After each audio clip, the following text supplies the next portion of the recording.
Today we're doing something a little wild. We're essentially opening up the pages of a massive, ancient family storybook, and we're going to trace a lineage that bridges the literal dawn of creation right up to the brink of a global reset. By visualizing the raw data from the 5th chapter of the book of Genesis, we're reconstructing a family tree that completely redefines our understanding of ancient time. Seriously, get ready, because visualizing this lineage is absolutely going to change how you picture human history. Just pause and think about this for a second. What if a single human lifespan lasted nearly a millennium? Imagine a family tree where you don't just vaguely know of your great-grandfather, but you know your great-great-great-great-grandfather. Why? Because he's literally still alive to sit at the dinner table with you and tell you first-hand stories from the dawn of the world.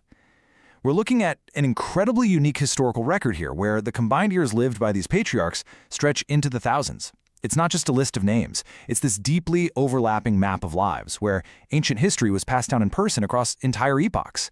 It is just mathematically and chronologically fascinating. Okay, let's dive right into Section 1, the first generations. The foundation of this incredible lineage begins right at the origin point of the text. It establishes Adam, made in the likeness of God, as the sort of seed from which this entire ancient family tree grows. And as we trace the golden thread of these first generations, an awe-inspiring scale of time starts to unfold. According to the text, Adam lived 130 years before he had a son in his own likeness named Seth. Seth then lives 105 years before having his son Enoch. And Enoch lives 90 years before having Canaan. Now today, reaching 90 or 100 is a full, complete lifetime, right? But here, it merely marks the age at which these patriarchs are having their first named sons. And because of these staggering lifespans, Adam doesn't just see Seth born. He's alive and well to see Canaan born and many generations after him. It creates this deeply interconnected ancient society. Yet, amidst all these towering, overlapping centuries of life, there's this rhythmic, poetic drumbeat of mortality. Adam lived a total of 930 years, and he died. Seth lived 912 years, and he died. Enos lived 905 years, and he died. Despite living for over 9 centuries, literally witnessing empires of time rise and fall, each entry in this ancient text ultimately ends with that undeniable refrain. It's a sobering reminder stamped right at the end of every single incredible lifespan. Centuries of life were still ultimately bound by a shared, unavoidable reality. Which brings us to Section 2, Centuries of Lineage. Now, what's really interesting as we flip to the data of these middle generations is the staggering consistency. The family line keeps pushing forward in time, and that extreme longevity, it holds completely steady. Canaan has Mahalaleel at 70 and lives to be 910. Mahalaleel has Jared at 65 and lives to be 895. Jared waits until he's 162 years old to have Enoch, and then he goes on to live an astonishing 962 years. Think about what a 962-year lifespan actually means. It means Jared effectively lived through the entire dawn of human civilization as recorded in this text. This pattern of near-millennium lifespans isn't some quick anomaly for just 1 or 2 founding figures. It's the absolute, unquestioned standard for this whole era of human history. All right, moving right along to Section 3, The Man Who Vanished. Just as we're getting super comfortable with this rhythm of 900-year lifespans, suddenly a major plot twist completely shatters the pattern. After generations of patriarchs towering at over 900 years, we hit Enoch. His lifespan abruptly halts at exactly 365 years. Now, in the context of this specific genealogy, living to 365 means Enoch barely made it out of his youth. Compared to his towering ancestors, his timeline is just a mere fraction of what it should be. The visual reality of this sudden drop-off is striking. It totally breaks the established pattern of longevity. So you gotta ask, what happened? Why the sudden drastic change?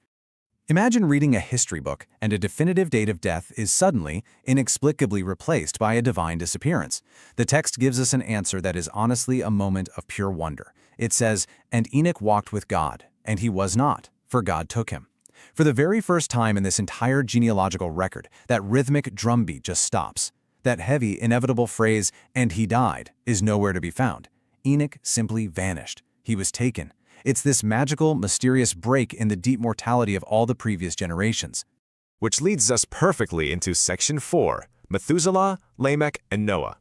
So after Enoch's incredible departure, we return to the main lineage to find the ultimate statistical outlier, 969. Enoch had a son named Methuselah, who would go on to set the absolute record for human longevity.